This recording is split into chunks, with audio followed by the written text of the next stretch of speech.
Rádio Petroleira, a voz do Sindipetro RJ, apresenta Programa Setor Privado Mobilizado. Você deve rezar pelo bem do patrão, esquecer que está desempregado. Você merece.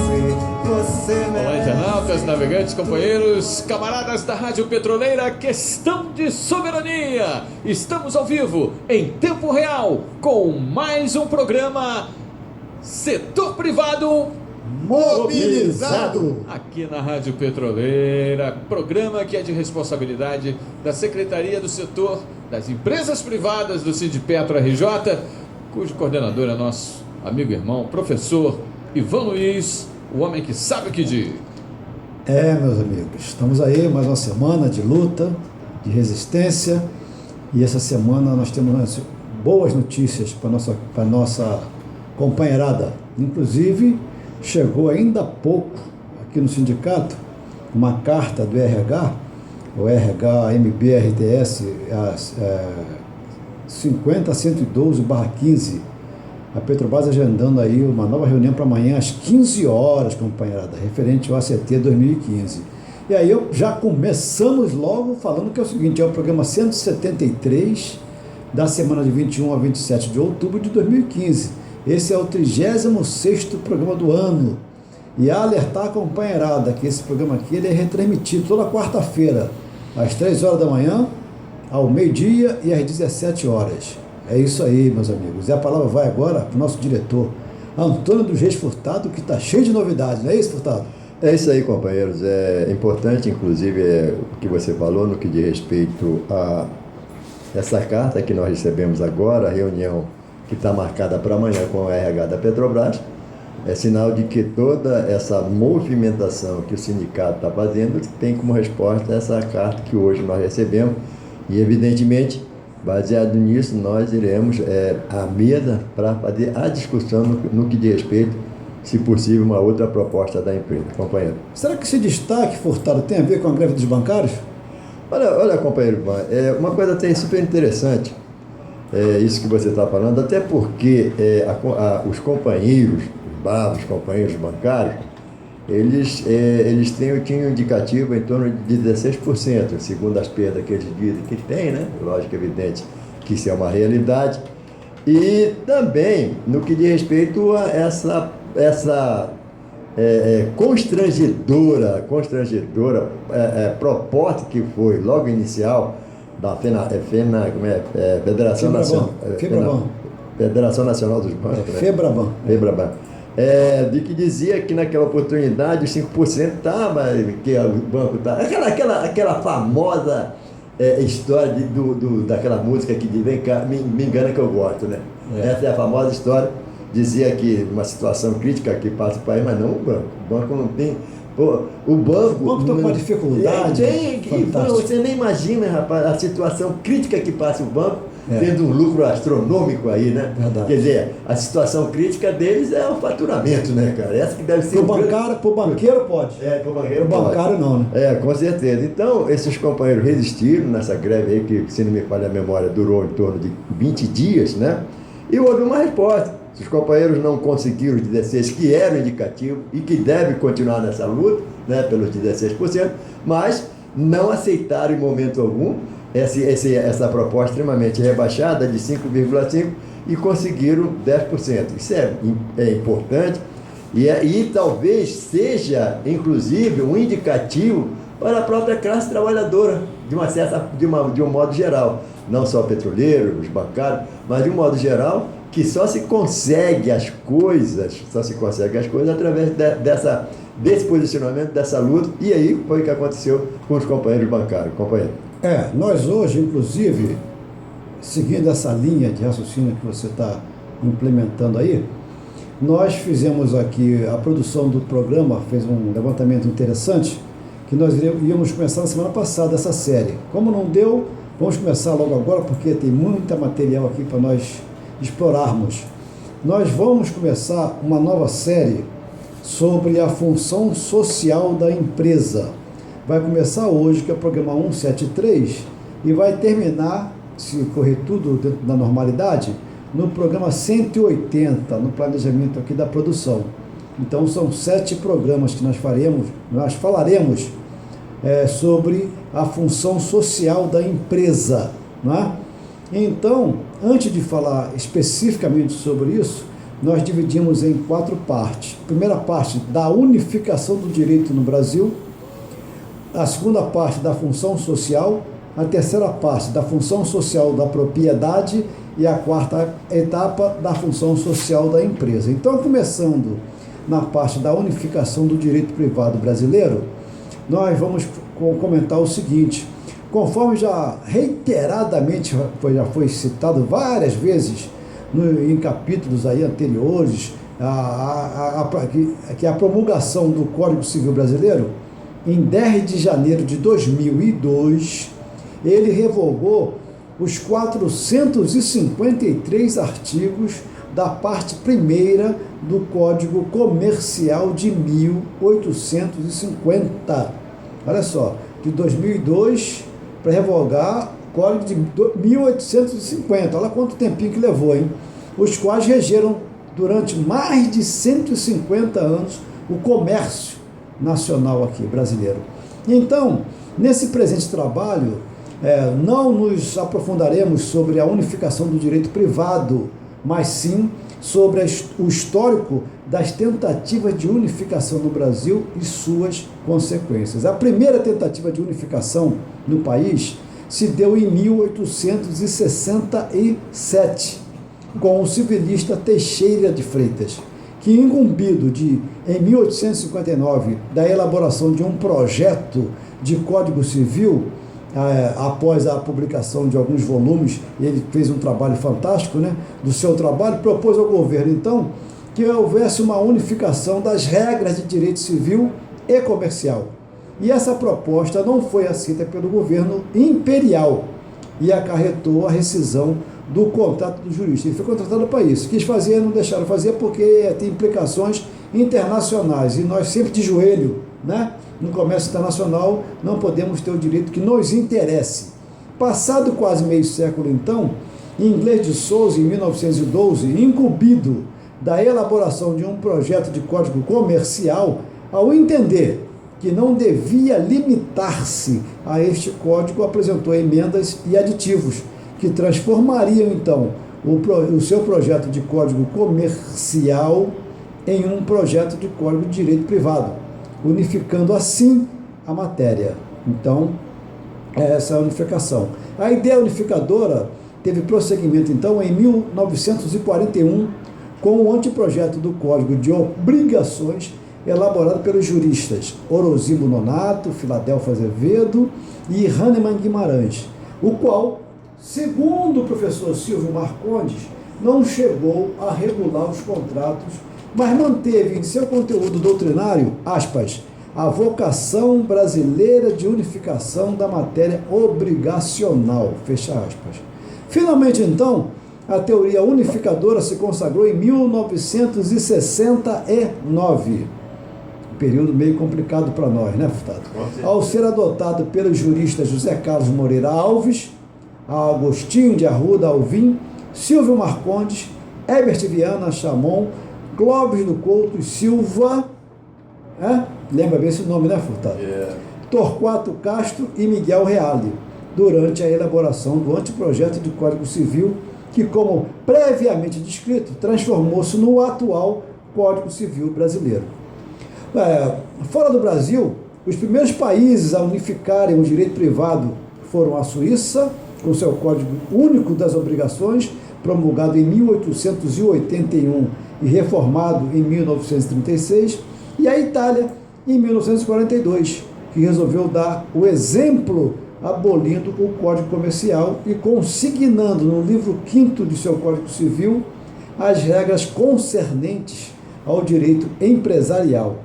Cabe-nos, neste momento, ressaltar a grande influência do direito empresarial italiano na elaboração do livro 2º do Código Civil Brasileiro, que trata do direito da empresa, podendo ser considerado, na visão de alguns, praticamente uma cópia do mesmo. Fran Martins sustenta que no Código Civil Italiano de 1942, os princípios que regem as relações comerciais não se misturaram com os princípios do Código do Direito Civil, né? Quer dizer, as normas do Direito Civil neste Código, então, elas são distintas das atinentes à matéria comercial, né? Havendo assim apenas a incorporação dos princípios do direito comercial no Código Civil, mas não uma uniformização das regras dentro dessa lei. Não houve, assim, uniformidade de normas, mas simplesmente a compilação em uma só lei de matérias que, apesar de terem muitos pontos em contato, continuam a reger-se por princípios autônomos. Essa é a primeira parte, então, né, onde nós tratamos aí dessa unificação. E na semana que vem nós falaremos na segunda série aqui da função social da empresa, dando continuidade a esse trabalho que a nossa produção separou e que nós avaliamos como um trabalho digno de ser apresentado para a nossa categoria. Certo, Furtado? Com certeza. Então, nós estamos tratando aqui da unificação do direito no Brasil. E aí, Furtado, passa para você de novo a palavra. Companheiro Ivan, a gente está fazendo um trabalho agora super importante aqui nas empresas privadas, da nossa secretaria, no que diz respeito à sindicalização, né? É uma coisa que a gente sempre cobra dos companheiros, né? Porque entendemos que a sindicalização o torna forte. À medida que se tem uma categoria forte, automaticamente o sindicato é forte. Até para fazer cobranças, né, das direções que por aquele sindicato passarem, né? E é importante porque, às vezes, há uma certa dúvida na cabeça dos trabalhadores no que diz respeito à sindicalização. Eles perguntam, o que é que o sindicato me dá como retorno, né? Nosso sindicato, o Sindicato do Rio de Janeiro, ele na realidade, ele não dá Lazer. nenhum tipo de lazer. Ele dá sim defesa dos trabalhadores nos seus direitos. Por quê? Nós temos um jornal, né? Que sai todas as quinta-feiras Semanal. E é semanal. E nós abrimos nesse jornal para que o trabalhador exponha suas ideias, né? Sempre mantendo, né, a confidencialidade. Tem uma parte ali que os trabalhadores têm condições de expor sua ideia. Nós temos também a nossa rádio, que também é outro canal liberado para os trabalhadores. Um programa dedicado para eles. Inclusive temos um Esse nosso programa dedicado, aqui, que é esse programa. E também temos a nossa televisão. Então temos toda uma estrutura, né, para dar ao trabalhador no que diz respeito à defesa dos seus direitos. Qual é o procedimento que a gente faz com referência a isso aí? O trabalhador lhe paga 1,5 do seu líquido.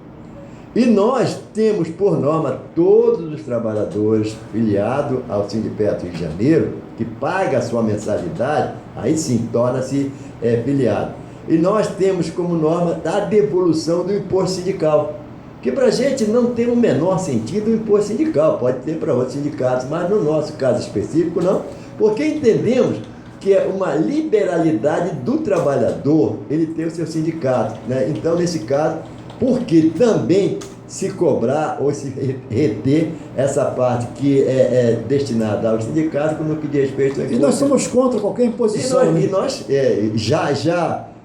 já por norma, nós termos contra, imposto é uma coisa imposta e nós somos terminantemente contra. Então, nós estamos aqui enviando às empresas, né? Esperamos que haja uma sensibilidade maior dos trabalhadores com referência a essa situação. Porque entendemos que hoje o sindicato ele tem que ser forte em função de toda essa situação extremamente complicada, constrangedora, que são as demissões, né? E entenda esse sindicato, esse poder de luta, automaticamente algumas coisas a gente consegue reverter, como é nosso histórico, como nós temos o nosso jurídico, que tem conseguido várias e várias conquistas, inclusive trazendo o trabalhador demitido, né?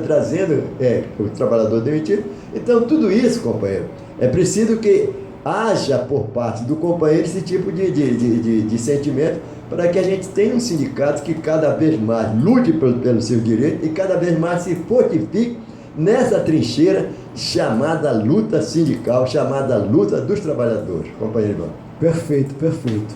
E quando a gente fala isso, rapaz, nós vemos o seguinte, nós falamos dos bancários, né? E estamos falando de luta. E aí nós temos, a produção também separou uma matéria que é como os bancos dominaram o mundo. Isso é fundamental que a gente passe para a nossa categoria também, né? Abre uma aspas aí e vamos dizer o seguinte: é essencial que as pessoas da nação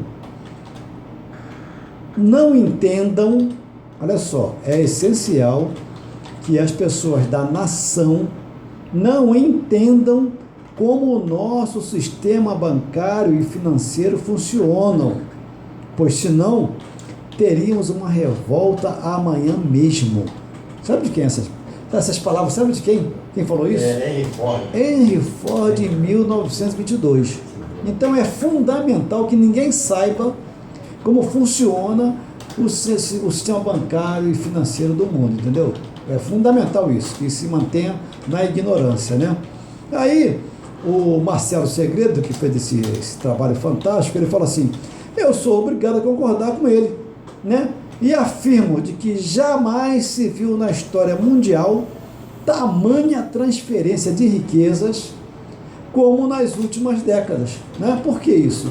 Porque aí vem aquela velha pergunta, né? por que nós estamos em crise? Vem essa pergunta, né? Aí vem a pergunta: por que o mundo inteiro está em recessão econômica e principalmente porque somente os bancos continuam a ter lucros e a aumentar seus patrimônios? Duas perguntinhas relativamente fáceis de responder, não é isso, Furtado? Mas é fácil de responder, mas é até super interessante esse posicionamento. Mas os bancos estão se lamentando, né, irmão? Aí vem aquela pergunta, entendeu? Como é que nós vamos entender como é que os bancos controlam a economia do mundo? Vamos imaginar então, Furtado, um cenário de pesca onde inicialmente lançam uma linha com a isca e o anzol. Olha só, um cenário de pesca onde você lança uma linha, né, com a isca e o anzol. Nessa primeira fase, então, eles colocam muito dinheiro e letras de câmbio em circulação. E isso é feito baixando as taxas de juros e com a concessão de muitos empréstimos. Aí vem empréstimo pessoal, empréstimo consignado, cheque especial, cartão de crédito. Eles jogam muito dinheiro, liberam o crédito geral, liberam uma festa. E financiam também imóveis, veículos, maquinários industriais, causando um verdadeiro boom na economia. O país está crescendo, entendeu? É aquela festa fantástica. Com isso, colocam em circulação muitas letras de câmbio e tem muito dinheiro circulando de mão em mão, gerando assim muita atividade econômica, mais empregos, e quanto mais a população gasta dinheiro, aumentando assim a demanda, levando as empresas a pegar mais dinheiro emprestado para aumentar a sua produção, né? E atender a demanda do mercado. Foi assim na primeira crise americana em 1929. Eles fizeram exatamente essa manobra. Foi assim no Brasil em 2008, né? Então, nesse ciclo, as pessoas ficam mais confiantes na sua vida cotidiana, com a impressão de prosperidade, de segurança no trabalho, de estabilidade econômica. Esse sentido leva as pessoas a financiar casas, veículos, contraindo dívidas a longo prazo, traz a falsa ilusão de melhora na qualidade de vida. Isso, tá certo? Isso aí. Aí a questão é que quando atingimos esse ponto, eles invertem a ordem das coisas. Passam a recolher o carretel de linha, aquela linha inicial que foi com uma isca, né, e o anzol. Passam a recolher o carretel de linha, aumentando as taxas de juros. Vê se a gente não está vendo esse filme. Olha só. Com isso, reduz drasticamente o volume de pessoas que pegam dinheiro emprestado. As pessoas passam a pensar, passa a pensar muito mais, né? Antes de emprestar e gastar o dinheiro. Atrelado ao aumento desses juros, vem o quê? Vem a inflação. E num passe de mágica, as pessoas passam a comprometer uma parte bem maior de seu orçamento para pagar os juros elevados das dívidas assumidas. Diante desse cenário, então, as pessoas simplesmente deixam de comprar, o dinheiro some de circulação, o comércio passa a vender menos, a indústria a produzir menos, é o famoso efeito cascata. Com redução nas vendas, comerciantes e empresários se veem obrigados a demitir funcionários, empresas passam a ser fechadas, tá certo? Quer dizer, e a mídia todo dia está aí, crise, bombardeando a nossa cabeça, né? As pessoas desempregadas não conseguem pagar o financiamento do imóvel, do veículo, os limites do cheque especial, do cartão de crédito, empréstimo, tudo aquilo que eles fizeram lá no início, hein? As empresas não conseguem mais pagar pegar financiamento contraídos para aumentar a produtividade e todos, sem exceção, entram numa escala de endividamento gigante, levando pessoas e empresas à falência. Tudo armado pelos bancos. Aí vem a pergunta, mas e os bancos? Os bancos vão muito bem, obrigado. Os bancos ficam com as riquezas, ficam com os imóveis, ficam com os veículos, ficam com as terras, ficam com tudo que as pessoas conseguiram comprar com o dinheiro fictício produzido por eles. A grande questão é que a cada crise financeira, os bancos saem mais fortalecidos. É como se fosse um parasita oportuno que suga todas as energias das vítimas, entendeu? O sistema bancário, então, em nível mundial, está inserido nos principais setores, dentre eles setor agrícola, saúde, educação, energia, que é o nosso setor, tecnologia, imprensa e principalmente na política, controlando e regulando os mercados de acordo com os seus interesses. A população é educada e condicionada para não contestar, e sim obedecer regras, pagar impostos, pagar juros, né? Aí vem aquela célebre frase, abre aspas aqui, há dois modos de subjugar e escravizar uma nação. Uma é pela força e a outra é pela dívida.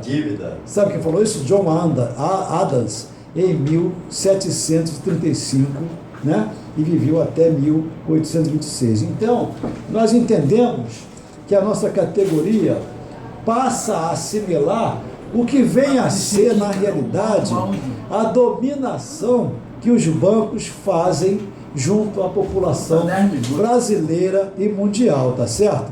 Então, rapaz, um outro tema aqui, que seria uma outra oportunidade, é o dinheiro fictício. Como se faz a multiplicação da moeda? Mas isso vai ficar para o próximo programa, tá certo, Furtado? Olha só, companheiro Ivan, essa leitura, que a gente sempre fala aqui é o seguinte, tudo que nós lemos é que está todo no meio de comunicações, né? Tudo aqui, em momento algum, a gente vai inventar determinadas situações, em momento algum nós seremos tão irresponsáveis como a gente está acostumado a lidar aí com as pessoas aí, né?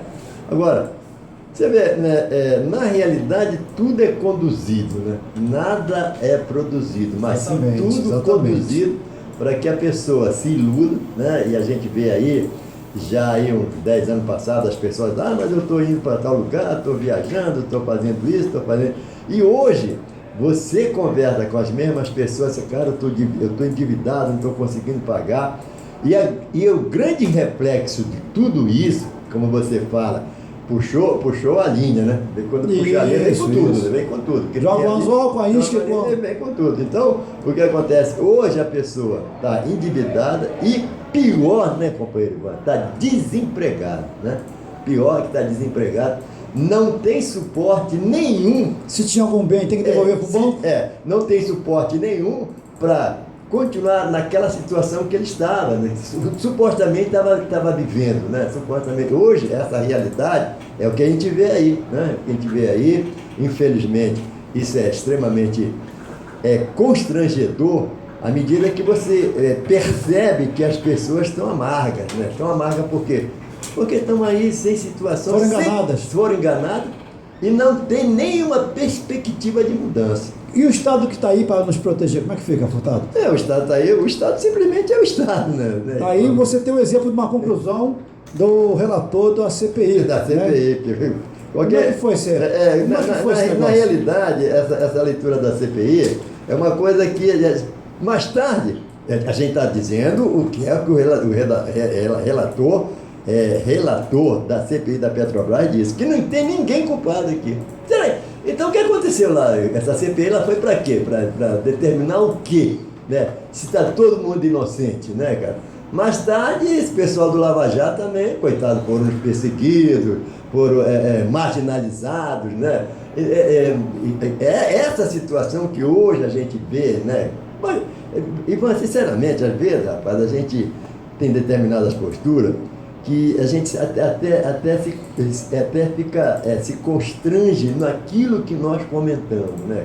Essa aqui é uma realidade, quer dizer, se faz uma CPI que na verdade, não deu em nada, né, cara? Olha, CPI, quer dizer, não apareceu nenhum culpado, está todo mundo inocente, né? Mais tarde é você passar em frente da Petrobras e dizer que foi você que foi culpado lá, porque você trabalha lá, aquele negócio. Não só verdade, você, como o companheiro Chopp desde 56, que está lá, aquele negócio todo. Então, isso é complicado à medida que não se tem responsabilidade e não se tem confiabilidade, né? Normalmente, quando se faz uma CPI, todo mundo, é que nós não estamos inventando nada. Quando se instala uma CPI, todo mundo já cai dizendo, pô, isso aí não vai dar em nada, vai dar em pizza. E realmente, olha só o que aconteceu. É verdade, então a coisa é séria, né? Agora, rapaz, infelizmente também, pelo que eu estou vendo, não vai dar tempo mais, né? Mas nós precisamos mandar aqui alguns abraços, né? E tem um cidadão, rapaz, que eu bati um papo com ele muito grande, gostei muito de conversar com ele, e é um cara realmente complicado. Fez aniversário dia 22 de outubro, rapaz, fez aniversário. E ele é um cara interessante, que ele é engraçado, mas ele fala umas coisas também meio pesadas, né? Nosso querido, né? Jurandir. Nosso querido Jurandir. Aí, O famoso Juca Chaves. aí. Sentir-se jovem é sentir o gosto de envelhecer ao lado da mulher, curtir ruga por ruga de seu rosto, que a idade sem vaidade lhe trouxer, o corpo transformar-se em escultura, o tempo apaixonado é um escultor. Então deixa baixinho aí, o DJ. Vamos parabenizar também o dia do aviador, que foi dia 23 de outubro, né? E no dia 24, Zeno Bandeira. Zeno Bandeira é um produtor musical, rapaz, fantástico, um repórter maravilhoso. Clara Nunes, inclusive, ele fez um trabalho muito bacana com relação a ela. Também dia 24 foi aniversário do Giraldo, né? O menino maluquinho. Menino Maluquinho, E dia 27 foi aniversário do Pão de Açúcar. Pão de Açúcar, 103 anos. 103 anos, aí. E esse fundo musical aí tá bonito, né? E temos ainda um tempinho, né? Tem 1 minuto. Um minuto? Um minutinho só? Então nós vamos falar aqui sobre um paísinho aí do norte que fala de democracia, né? Mas vai ficar para o próximo programa também, porque é complicado. Eita, paizinho danado, né? Então, nós vamos já nos despedindo, né, isso, Furtado? E lembrando sempre o nosso grande ouvinte, Bernardo, que amanhã estaremos lá na frente da refinaria, como é habitual e permanente, fazendo as nossas cobranças e gostaríamos... E aguardando o retorno daquela senhora. Simone. Isso, acho que é. Já estamos aguardando, inclusive, o retorno da companheira Simone, para nos dar uma orientação até em que tipo de postura nós vamos ter. Companheiro Ivan. É verdade. Então nós vamos também nos despedindo aqui, mandando um abraço para o nosso querido DJ Castelinho, nosso querido Candal, né, para o Vitão lá na edição dos vídeos. E visar para a categoria, olha só, amanhã, hoje, quer dizer, de madrugada, né, 3 horas da manhã, Tem reprise ao meio-dia e às 17 horas. E até a próxima terça-feira com boas novidades, se Deus quiser. Se Deus quiser. Sendo assim, estamos chegando ao final de mais um programa Setor Privado Mobilizado. aqui na Rádio Petroleira. Questão de soberania. Sonato Candal com apoio técnico do Castelinho DJ. Estaremos de volta na próxima terça-feira a partir das 19 horas e 30 minutos. Aqui música, informação e prestação de serviços. Muito obrigado pela sua audiência e até o próximo programa. Até lá. Rádio Petroleira, a voz do Sindipetro RJ, apresentou programa Setor Privado Mobilizado. Você deve rezar pelo bem do patrão, esquecer